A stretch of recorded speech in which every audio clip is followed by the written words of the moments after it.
Hi friends, ഇന്ന് ഗിരിജ എഴുതിയിരിക്കുന്ന ഒരു മെയിലേക്ക് കിടക്കാം. മാഡം, എൻ്റെ പേര് ഗിരിജ. എനിക്കിപ്പോൾ 44 വയസ്സുണ്ട്. ഒരു മകൾ മാത്രമേ എനിക്കുള്ളൂ. അത് ആദ്യ ബന്ധത്തിലുള്ളതാണ്. എൻ്റെ കല്യാണം തീരെ ചെറുപ്പത്തിൽ കഴിഞ്ഞതാണ്.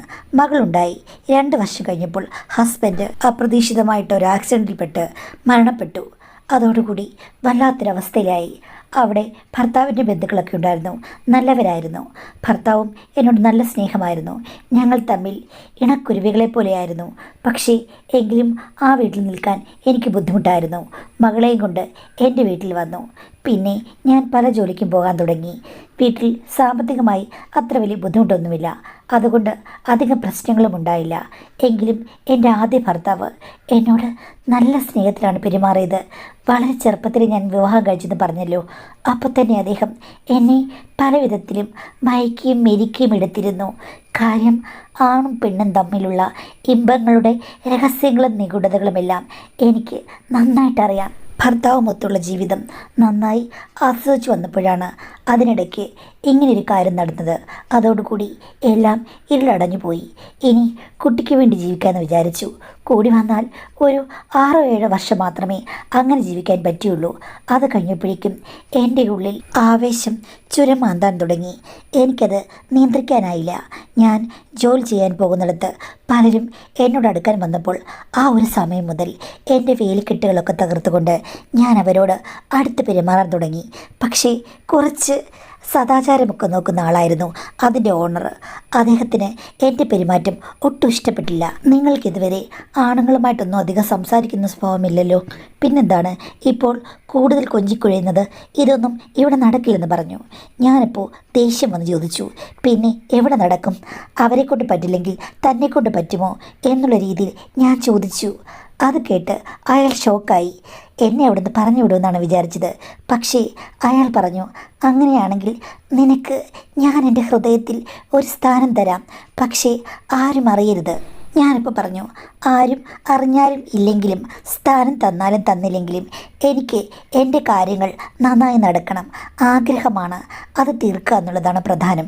അല്ലാതെ എന്നെ നിങ്ങൾ കല്യാണം കഴിക്കണമെന്ന് യാതൊരു നിർബന്ധവും ഇല്ലെന്ന് ഞാൻ പറഞ്ഞു. എങ്ങനെ എനിക്ക് ആ സമയത്ത് അത്രയും തൻ്റെ ഇടം വന്നെന്നറിയില്ല. ആഗ്രഹമാണല്ലോ പ്രധാനം. അതുകൊണ്ട് ഞാനങ്ങ് പറഞ്ഞതാണ്.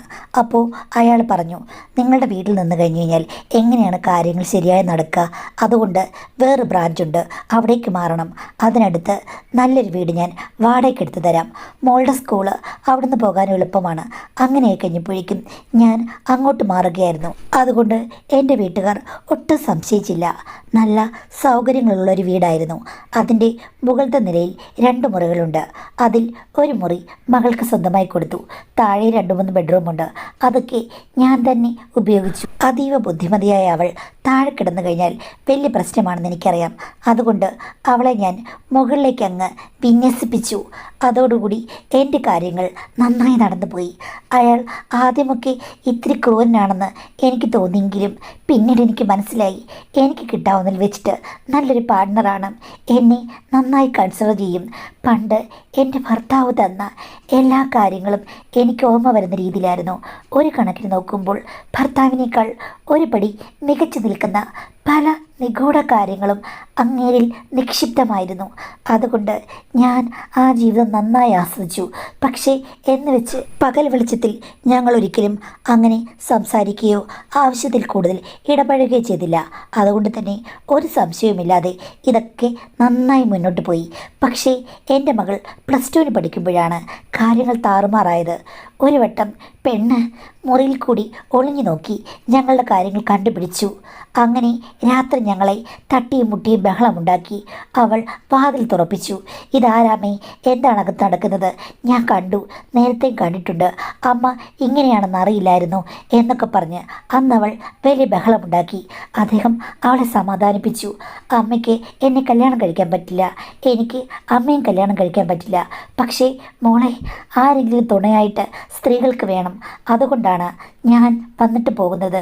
ഒരു തൊഴിലാളി മുതലാളി ബന്ധമല്ല ഞങ്ങൾക്കിടയിലുള്ളത്. അവളോട് എനിക്ക് ഇഷ്ടമാണ്, പക്ഷേ പുറത്ത് പറയാൻ പറ്റില്ല. നിൻ്റെ സമ്പത്തിൻ്റെയും സൗകര്യങ്ങളുടെയും എല്ലാം സോഴ്സ് ഞാനാണ്. മോള് ബഹളമുണ്ടാക്കാതെ അങ്ങ് കണ്ണടച്ച് നിന്നാൽ മതി. എങ്കിൽ മോൾക്ക് ഇനിയും ഇനിയും അങ്കിളിൻ്റെ കയ്യിൽ നിന്ന് ഒത്തിരി ഗുണങ്ങളുണ്ടാകും. എന്താവശ്യമുണ്ടെങ്കിലും അങ്കിളിനെ വിളിച്ചാൽ മതിയെന്ന് പറഞ്ഞു. എന്തായാലും എൻ്റെ മോൾ അതീവ ബുദ്ധിമതിയാണെന്ന് എനിക്ക് മനസ്സിലായി. പ്രായത്തിനേക്കാൾ വളർച്ചയുണ്ട്, ബുദ്ധിയും അങ്ങനെയുണ്ട്. എൻ്റെ മോളല്ലേ. അങ്ങനെ അവൾക്ക് പിന്നീട് അങ്കിൾ ഒത്തിരി ഇഷ്ടമായിരുന്നു. രാത്രി മാത്രമേ അദ്ദേഹം വരികയുള്ളൂ. ആ സമയത്ത് പകൽ അവൾ പറയുന്നതൊക്കെ അദ്ദേഹം കൊണ്ടുവരും. അവൾ ശരിക്കും ലക്ഷറി ആയിട്ടാണ് ജീവിച്ചത്. ഞങ്ങളുടെ ഈ ജീവിതത്തിലെ രഹസ്യങ്ങളൊന്നും അവൾ ആരോടും പറഞ്ഞില്ല. എൻ്റെ വീട്ടുകാരൊക്കെ ത്യാഗപൂർണമായി മകളെ അധ്വാനിച്ച് വളർത്തുന്ന ഒരമ്മയായിട്ട് മാത്രമേ എന്നെ കണ്ടിട്ടുള്ളൂ. സുന്ദരിയായി വളർന്നു വരുന്ന മകളുടെ ചില എടുത്തുചാട്ടങ്ങളും ആണുങ്ങളോടുള്ള സമീപനവും കണ്ടിട്ട് അബദ്ധമൊന്നും പറ്റരുത് എന്നൊക്കെ ഞാൻ ഉപദേശിക്കുമ്പോഴേക്കും അവൾ പറയും, അമ്മയ്ക്ക് പറ്റിൻ്റെ അത്രയൊന്നും അബദ്ധം എനിക്ക് പറ്റില്ല. അമ്മ വലിയൊരു പുള്ളിയാണ്. അമ്മ എന്നെ ഉപദേശിച്ചിട്ട് വലിയ കാര്യമൊന്നുമില്ല. ഞാൻ നന്നാവാൻ പോകുന്നില്ല. പിന്നെ അബദ്ധങ്ങളൊന്നും പറ്റാതെ ഞാൻ സൂക്ഷിച്ചോളാം. അമ്മയുടെ കള്ളത്തരങ്ങൾ കൊച്ചിലെ മുതൽ കണ്ടു വളരുന്നതല്ലേ എന്ന് പറഞ്ഞ് അവൾ എന്നോട് തർക്കിക്കും. ഞാൻ പറയും, അമ്മയുടെ കള്ളത്തരങ്ങൾ തന്നെയാണ് നിനക്ക് ഇത്രയും നല്ല റിച്ച്നെസ് ഉണ്ടാക്കിയെന്ന്. അതൊക്കെ എനിക്കറിയാം. എല്ലാം ഞാൻ അഡ്ജസ്റ്റ് ചെയ്യും. അമ്മ ഒന്നുകൊണ്ട് വിഷമിക്കേണ്ട എന്ന് അവൾ എന്നോട് പറയും. സത്യം പറഞ്ഞാൽ ഇളക്കങ്ങളൊക്കെ ഉണ്ടാക്കിയിട്ടുണ്ടെങ്കിലും അവൾ പേർദോഷം ഉണ്ടാക്കുകയോ മറ്റു പ്രശ്നങ്ങളൊന്നും ഉണ്ടാക്കുകയോ ചെയ്തിട്ടില്ല. അതീവ സുന്ദരിയായ അവളുടെ പുറകെ ആണുങ്ങൾ നടക്കാതിരിക്കില്ലല്ലോ. പിന്നെ പ്രേമമുണ്ടെങ്കിലും അതൊക്കെ ഒരു ഭാഗ്യമായിട്ട് അങ്ങ് വിചാരിച്ചാൽ പോരെ. നന്നായി പഠിക്കുകയും ചെയ്യും. അപ്പോൾ അധികം അങ്ങോട്ട് കുറ്റം പറയാൻ പറ്റില്ല. പക്ഷേ അവൾ ഡിഗ്രി സെക്കൻഡറിയിൽ പഠിക്കുമ്പോഴാണ് എനിക്ക് അവളിൽ പല മാറ്റങ്ങളും കണ്ടു തുടങ്ങിയത്. നേരത്തെ പോലല്ല, ഇളക്കം അങ്ങ് കൂടി. അതുമാത്രമല്ല, ശരീരത്തിൻ്റെ ഷേപ്പിനൊക്കെ മാറ്റം വന്നു തുടങ്ങി. അനാവശ്യമായ ചില വളർച്ചകൾ. അത് കണ്ടപ്പോൾ എനിക്ക് സംശയം അടക്കാനായില്ല. ഞാൻ ഒരു ദിവസം അവളോട് തുറന്നു ചോദിച്ചു, ഇപ്പോൾ നിനക്ക് സ്ഥിരമൊരു കാമുകനുണ്ടോ, ആക്ടിവിറ്റീസുകളുണ്ടോ എന്നുള്ള രീതിയിൽ ഞാൻ തുറന്നു ചോദിച്ചപ്പോഴേക്കും അവൾ ഒന്നും മിണ്ടിയില്ല. പിന്നെയും ഞാൻ ഷൗട്ട് ചെയ്ത് കഴിഞ്ഞപ്പോഴേക്കും, ഉണ്ടെങ്കിൽ അമ്മയ്ക്ക് എന്താ, മാറ്റങ്ങൾ അനിവാര്യമാണ്. അമ്മയ്ക്ക് മാത്രമേ പറ്റുകയുള്ളൂ മാറ്റങ്ങൾ ഉണ്ടാക്കാൻ. അമ്മ മാറ്റങ്ങളിലൂടെ കടന്നു പോയിട്ട് ഒരു മാറ്റവും ഉണ്ടാകാതെ ഉറച്ചുപോയി. പക്ഷേ എനിക്കങ്ങനെയല്ല, മാറ്റങ്ങളുടെ തുടക്കമാണ്. അപ്പോൾ ചെറിയ ചെറിയ മാറ്റങ്ങളൊക്കെ ശരീരത്തിൽ കാണും. അമ്മയ്ക്ക് എൻജോയ് ചെയ്യാം, എനിക്ക് പറ്റില്ലേ, ഇതെന്തൊരു ശല്യമാ എന്നുള്ള രീതിയിൽ അവൾ പ്രതികരിച്ചു. ഞാൻ പറഞ്ഞു, സൂക്ഷിക്കണം. ഒന്നിലധികം ആൾക്കാരുണ്ട്, അല്ലെങ്കിൽ ഒരു കാമുകൻ മാത്രമാണെങ്കിൽ അവസാനം അയ്യോ പോയി എന്ന് പറഞ്ഞ് നിൽക്കരുത്, പ്രശ്നങ്ങൾ ഉണ്ടാക്കരുതെന്ന് പറഞ്ഞു. അതൊന്നും ഉണ്ടാക്കില്ല. അമ്മയുടെ കാര്യങ്ങൾ നോക്കൂ. അമ്മയ്ക്ക് മിക്ക ദിവസങ്ങളിലും നൈറ്റ് ഡ്യൂട്ടി ഉള്ളതല്ലേ എന്ന് പറഞ്ഞ് അവൾ പരിഹസിച്ചു. എനിക്കവളെ നിയന്ത്രിക്കാൻ പറ്റില്ലെന്ന് മനസ്സിലായി. എൻ്റെ മനസ്സിൽ വേവലാതിയായിരുന്നു. അവൾ വിവാഹം കഴിക്കാത്ത ഒരു പെണ്ണാണ്. അപ്പോൾ എത്ര തൻ്റെടിയാണെന്ന് പറഞ്ഞാലും പ്രശ്നങ്ങൾ ഉണ്ടായിക്കഴിഞ്ഞാൽ അത് വലിയ പ്രശ്നങ്ങളായി മാറില്ലേ? അതായിരുന്നു എൻ്റെ ഭയം. അദ്ദേഹം രാത്രിയിൽ വന്നു കഴിഞ്ഞപ്പോഴേക്കും ഞാൻ എൻ്റെ ഭയാശങ്കകൾ പങ്കുവെച്ചു. അപ്പോൾ പുള്ളിക്കാരൻ പറഞ്ഞു, അതൊന്നും സാരമില്ല. ഇനി അവൾക്ക് എന്തെങ്കിലും അബദ്ധം പറ്റുകയാണെങ്കിൽ അതൊക്കെ നമുക്ക് രഹസ്യമായി ഒഴിവാക്കാം. അവൾ ജീവിതം എൻജോയ് ചെയ്യട്ടെ എന്ന് പറഞ്ഞു. പുള്ളിയുടെ സപ്പോർട്ടും ഉണ്ടല്ലോ. പകൽ വെളിച്ചത്തിൽ വലിയ സപ്പോർട്ടില്ലെങ്കിലും നമുക്ക് നല്ല നല്ല ആൾക്കാരുമായിട്ടുള്ള കണക്ഷൻ എസ്റ്റാബ്ലിഷ് ചെയ്ത് തരാൻ അദ്ദേഹത്തിന് പറ്റും. അപ്പോൾ എന്തെങ്കിലും കുഴപ്പമുണ്ടായാലും അത് മായ്ച്ചു കളയാൻ അദ്ദേഹത്തിന് മുൻപിൽ നിൽക്കാൻ പറ്റും എന്നോർത്ത് ഞാൻ പിന്നെ അവളോട് ഒന്നും ചോദിച്ചില്ല. പക്ഷേ പിന്നെ അങ്ങേര് വരുമ്പോൾ അങ്കിൾ എന്ന് പറഞ്ഞ് ഇവൾ ചാടിത്തുള്ളി ഓടി വരുന്നത് കണ്ടു കഴിഞ്ഞപ്പോഴേക്കും ആവേശം കൂടിയെന്നെനിക്ക് തോന്നി. എൻ്റെ മനസ്സിൽ എന്തോ ഡൗട്ട് മണത്തു. അദ്ദേഹം ആഴ്ചയിൽ 3 അല്ലെങ്കിൽ 4 തവണയാണ് വിസിറ്റിങ്ങിന് വരിക. എനിക്ക് ആകെ സംശയമായി. അവളോട് ചോദിക്കാൻ പറ്റില്ല, അദ്ദേഹത്തോട് ചോദിച്ച് പിണക്കാനും പറ്റില്ല.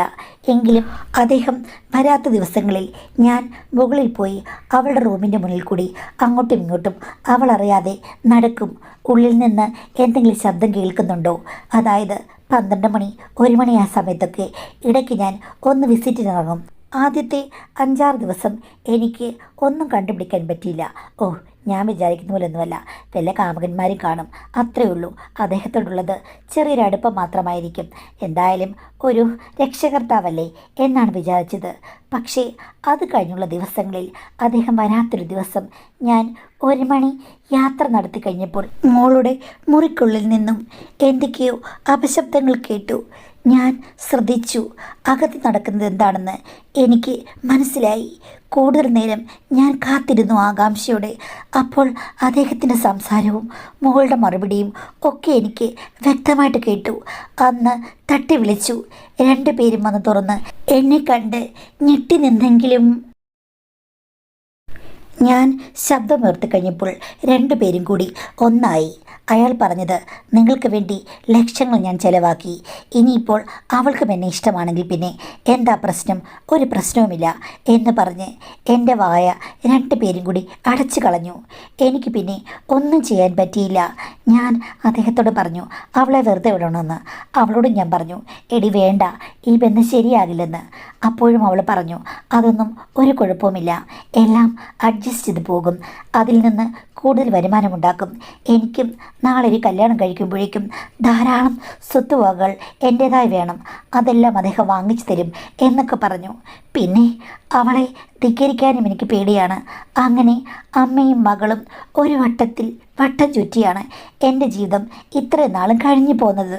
എന്നാൽ കുറേ മാസങ്ങൾക്ക് മുമ്പ് അദ്ദേഹത്തിന് ഹാർട്ട് അറ്റാക്ക് വന്നു. പെട്ടെന്ന് ഹോസ്പിറ്റലിൽ അഡ്മിറ്റായി. ഞങ്ങൾക്ക് അങ്ങോട്ടെങ്ങും പോകാനേ പറ്റില്ല. ഭാഗ്യത്തിന് ഞങ്ങൾ താമസിച്ചിരുന്ന ഇരുനില വീട് എൻ്റെ പേരിൽ ആക്കിയിരുന്നു. അതുകൊണ്ട് വലിയ പ്രശ്നങ്ങളൊന്നും ഉണ്ടായില്ല. എൻ്റെ വീട്ടിലേക്ക് ഇനി തിരിച്ചു പോകാൻ എനിക്ക് മടിയായിരുന്നു. എന്തായാലും അദ്ദേഹത്തെ കാണാൻ പെട്ടെന്ന് കഴിഞ്ഞില്ല. പിന്നെ വാർഡിലേക്ക് മാറ്റി കഴിഞ്ഞപ്പോഴേക്കും ഞാനും മോളും കൂടെ പോയി. അദ്ദേഹം പറഞ്ഞു, ഇനിയിപ്പോൾ ഈ ബന്ധങ്ങളൊന്നും തുടരാൻ പറ്റുമെന്ന് തോന്നുന്നില്ല. ഞാൻ ചെന്നിട്ട് കുറച്ച് പണം രണ്ടുപേർക്കും ഞാൻ ട്രാൻസ്ഫർ ചെയ്തു തരാം. പിന്നെ അദ്ദേഹത്തിൻ്റെ അകന്ന ബന്ധുവായ ഒരു പയ്യനുണ്ട്. അവൻ ഒരു അക്കൗണ്ടൻ്റായി വർക്ക് ചെയ്യുകയാണ്. അവന് പെണ്ണന്വേഷിക്കുന്നുണ്ട്. ഇവളെ കല്യാണം കഴിപ്പിക്കാമെന്ന് പറഞ്ഞു. തീരെ ചെറുപ്പമല്ലേ, അത് വേണ്ടാന്ന് പറഞ്ഞപ്പോൾ പുള്ളി പറഞ്ഞു, സാരമില്ല, ഇവളുടെ കല്യാണം എത്രയും പെട്ടെന്ന് നടക്കണം, അതാണ് നല്ലത്.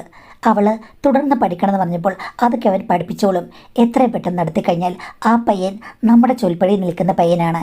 എനിക്ക് ആരോഗ്യം റിക്കവർ ആകുകയാണെങ്കിൽ അവൻ വഴി ബന്ധുവാണല്ലോ, അവിടേക്ക് വരാനുള്ള ഒരു സാഹചര്യം ഉണ്ടാകും. അങ്ങനെ മതി. അവന് അച്ഛനൊന്നുമില്ല, നല്ല സ്വഭാവമുള്ള പയ്യനാണ്, പറയുന്നത് പോലെ അനുസരിക്കും, നമുക്ക് ഭാവിയിൽ ഗുണമാകുമെന്നൊക്കെ പറഞ്ഞു. ഞാൻ പാതി സമ്മതിച്ചു. ഇനി അവളുടെ ഇഷ്ടമാണ് അറിയേണ്ടത്. അവൾക്ക് അദ്ദേഹം ഇങ്ങനെയായതിൽ നല്ല നിരാശയുണ്ടായിരുന്നു. കഴിഞ്ഞ ദിവസം വരെ ആക്റ്റീവായി നിന്ന മനുഷ്യനല്ലേ. എങ്കിലും അദ്ദേഹം പറഞ്ഞത് കേട്ടപ്പോൾ എനിക്കിപ്പം കല്യാണം വേണ്ട എന്നൊക്കെ പറഞ്ഞു. മോളെ പ്ലീസ് അവനെ ഒന്ന് കണ്ടു നോക്കൂന്ന് പറഞ്ഞു. അങ്ങനെ ചെക്കൻ ഒരു ഞായറാഴ്ച അവിടേക്ക് വന്നു. ഫോണിൽ കൂടിയാണ് അദ്ദേഹം ഞങ്ങളോട് നിർദ്ദേശങ്ങളെല്ലാം തന്നിരുന്നത്. അദ്ദേഹത്തിന് വലിയ രീതിയിൽ ആവതുണ്ടായിരുന്നില്ല. ചെക്കൻ വന്ന് കണ്ടു കഴിഞ്ഞപ്പോഴേക്കും എൻ്റെ മോളുടെ മനസ്സങ്ങ് മാറി. കാര്യം നല്ലൊരു പയ്യൻ, കണ്ടു കഴിഞ്ഞാൽ സിനിമാ നടന്മാരെ പോലിരിക്കും. അച്ഛനുമില്ല അമ്മയുമില്ല, അനാഥനാണെങ്കിലും നമുക്ക് ദത്തെടുത്ത് കൊഞ്ചിക്കാൻ തോന്നും. സത്യം പറഞ്ഞാൽ ഞാനും ഒരു യുവതിയാണെങ്കിൽ പടർന്നു കയറിയനി എന്ന് പറയുന്നൊരു രൂപം. മോളുടെ മനസ്സ് പെട്ടെന്ന് മാറി. അമ്മ, ഈ കല്യാണം നമുക്ക് ഉടനെ നടത്തണം, എൻ്റെ കോളേജിൽ പോലും ഇത്രയും നല്ലൊരു പയ്യന്മാരില്ല എന്ന് പറഞ്ഞ് മോൾക്ക് തുള്ളാട്ടം. പിന്നെന്താ, ആ വഴി അങ്ങ് മലർക്ക തുറന്നു. അവളുടെ പ്രതിഷേധമൊക്കെ മാറിക്കഴിഞ്ഞപ്പോഴേക്കും കല്യാണം നടത്താമെന്ന് പറഞ്ഞു. അദ്ദേഹം ഫോൺ വഴിയാണ് ബന്ധുക്കളോടൊക്കെ സംസാരിച്ചത്. അധികം ബന്ധുക്കളൊന്നുമില്ല. ചെക്കന് ചെറിയൊരു തറവാട് വീട് പോലെയുണ്ട്. ജോലി കിട്ടിക്കഴിഞ്ഞപ്പോൾ മുതൽ അവൻ തനിയാണ് പാചകം ചെയ്യുകയും താമസിക്കുകയൊക്കെ ചെയ്യുന്നത്. അമ്മയുണ്ട്. അമ്മ സഹോദരൻ്റെ കൂടെയാണ്. കാര്യം സഹോദരി ഇത്തിരി വയ്യായികയുള്ള ആളാണ്. അവർക്ക് 2 കുട്ടികളുമുണ്ട്. ഭർത്താവുണ്ടെങ്കിലും അയാളങ്ങ് ജോലിക്ക് പോകും. അപ്പോൾ അമ്മയ്ക്ക് ആ വീട്ടിൽ പോയി മകളെയും കുട്ടികളെയൊക്കെ നോക്കി നിന്നേ പറ്റുകയുള്ളൂ. തനിയെ വളർന്നതുകൊണ്ട് അവന് അതിൻ്റേതായിട്ടുള്ള ഒരു പാകതയും ഉണ്ടായിരുന്നു. അങ്ങനെ കല്യാണം 3 മാസത്തിനുള്ളിൽ ജാമെന്ന് നടന്നു. കല്യാണം കഴിഞ്ഞ് ചെക്കൻ ഞങ്ങളുടെ വീട്ടിലാണ് താമസം. എല്ലാവർക്കും അവരുടെ ജോഡിപ്പൊരുത്തം ഒത്തിരി ഇഷ്ടപ്പെട്ടു. അപൂർവമായ സൗന്ദര്യമുള്ളൊരു ചെക്കനും നല്ല സുന്ദരിയായൊരു പെണ്ണും, 2 പേരും ചേർന്ന ആളുകൾ തന്നെ. മോൾക്കും അവനോടുള്ള ഇഷ്ടം കണ്ടിട്ട് കാര്യങ്ങളൊക്കെ ക്ലിയറായി. ഇനി അവൾ വേലി ചാടില്ല. നല്ലൊരു ഭർത്താവുണ്ടെങ്കിൽ അടങ്ങി ഒതുങ്ങി ജീവിക്കാനുള്ള മനസ്സ് എനിക്കുണ്ട്. ഭർത്താവില്ലെങ്കിലും അദ്ദേഹം ഉണ്ടായിരുന്നപ്പോൾ ഞാൻ അടങ്ങിയില്ലേ ജീവിച്ചത്, അത് മതി. അതേപോലെ തന്നെ മകളുടെ മനസ്സും മാറും എന്ന് ഞാൻ വിചാരിച്ചു. സുന്ദരനായ ഒരു പൊട്ടക്കുട്ടനായതുകൊണ്ട് വലിയ പ്രശ്നമില്ല.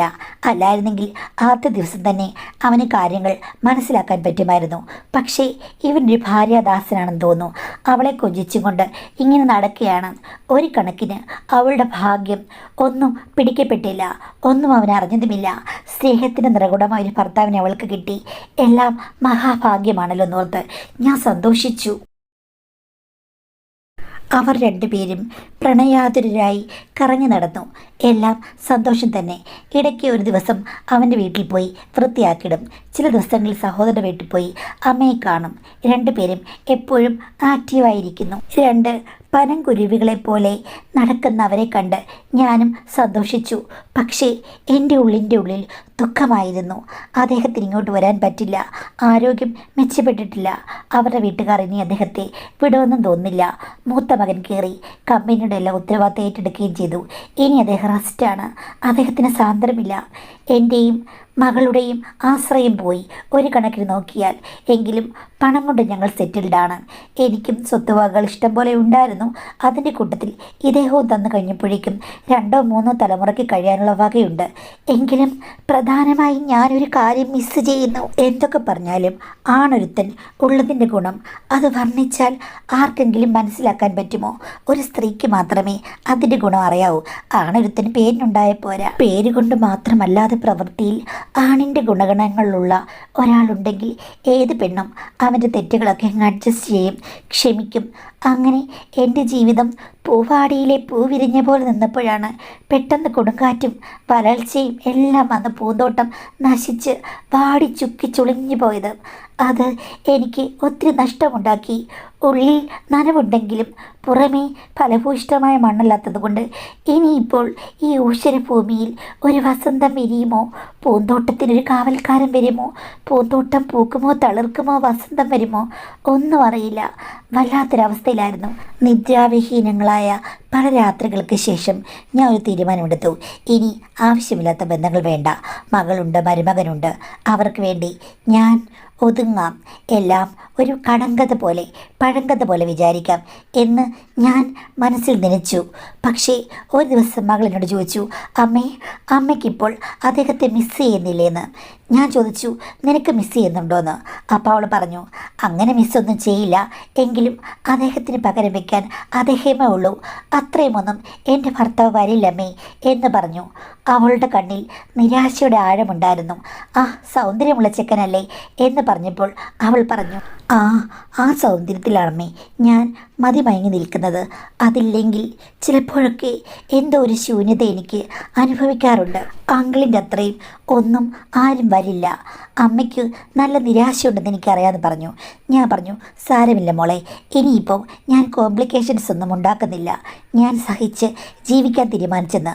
അത് കേട്ട് കഴിഞ്ഞപ്പോൾ മകൾ എന്നോട് പുച്ഛിച്ച് പറഞ്ഞു, അമ്മ അങ്ങനെ സഹിച്ച് ജീവിക്കൊന്നും വേണ്ട. പുള്ളിക്കാരനൊന്നും മൈൻഡ് ചെയ്യില്ല. അമ്മ അടുത്ത ഏതെങ്കിലും സെഷൻസ് ഉണ്ടെങ്കിൽ അതിലേക്ക് കടന്നോളൂ.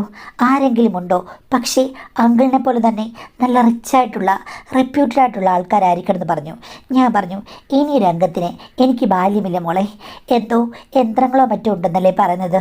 നീ എനിക്ക് അതിലൊരെണ്ണം വാങ്ങിച്ചതാ. ഞാൻ അത് വെച്ച് മുന്നോട്ട് പോകാമെന്ന് പറഞ്ഞു. അപ്പോഴേക്കും അവളെന്നെ കളിയൊക്കെ ചിരിച്ചു. അമ്മ മിടുക്കിയാണല്ലോ. ശരി, അങ്ങനെയെങ്കിൽ കണ്ടുപിടിക്കും വരെ അമ്മയ്ക്ക് വലിയൊരു യന്ത്രത്തിൻ്റെ സഹായം ആവശ്യമായി വരുമെന്ന്. ഞാൻ പറഞ്ഞു, എനിക്കതറിയില്ല, നീ പറ്റുമെങ്കിൽ എനിക്ക് സഹായം ചെയ്യുമെന്ന് പറഞ്ഞു.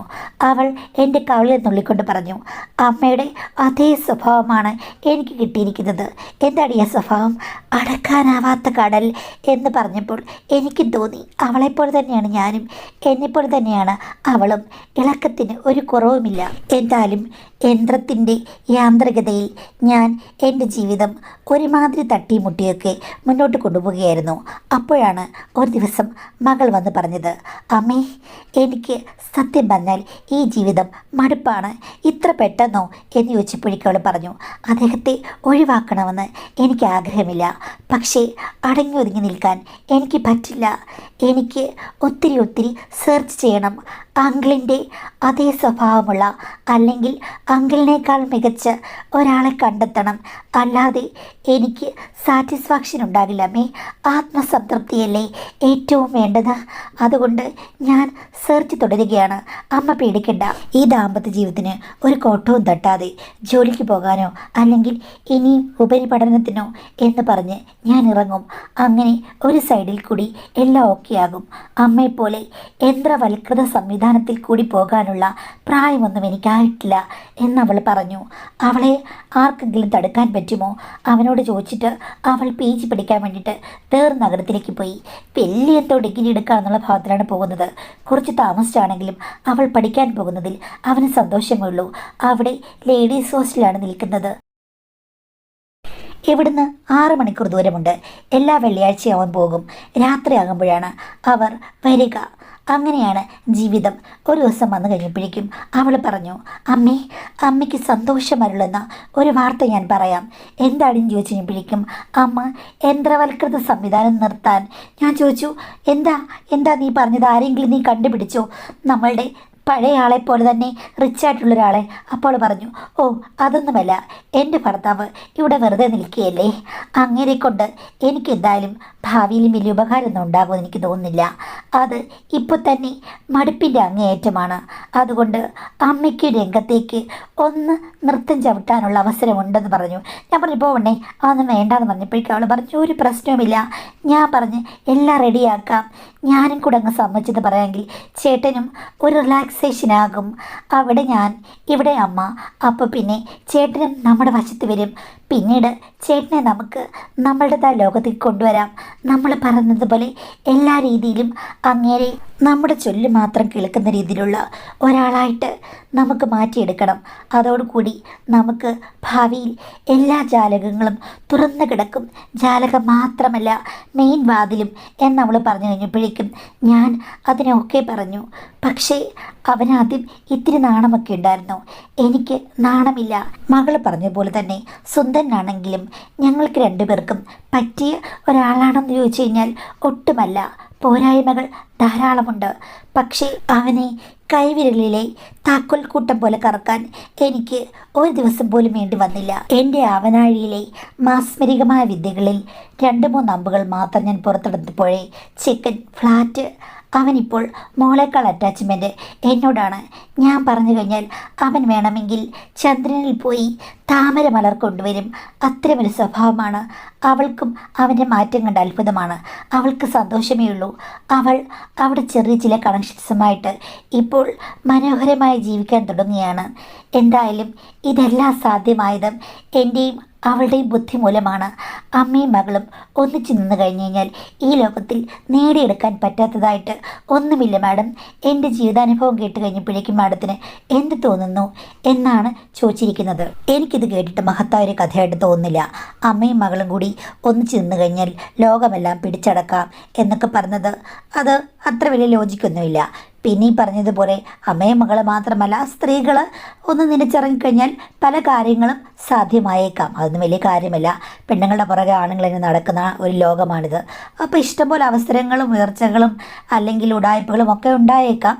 പക്ഷേ എന്ന് വെച്ചിട്ട് എല്ലാം ശാശ്വതമാകണമെന്നോ ഇത് മറ്റൊരാൾക്ക് അനുകരിക്കാവുന്നൊരു മാതൃകയാണെന്നോ നല്ലൊരു ജീവിതമാണെന്നോ എനിക്ക് അഭിപ്രായമില്ലാത്തതുകൊണ്ട് ഇതിനെക്കുറിച്ച് കൂടുതൽ ഞാൻ വിസ്തരിക്കാതെ ഇതൊരു കഥയായിട്ട് വായിച്ച് കേൾക്കുന്നു പോകുന്നു. That's all.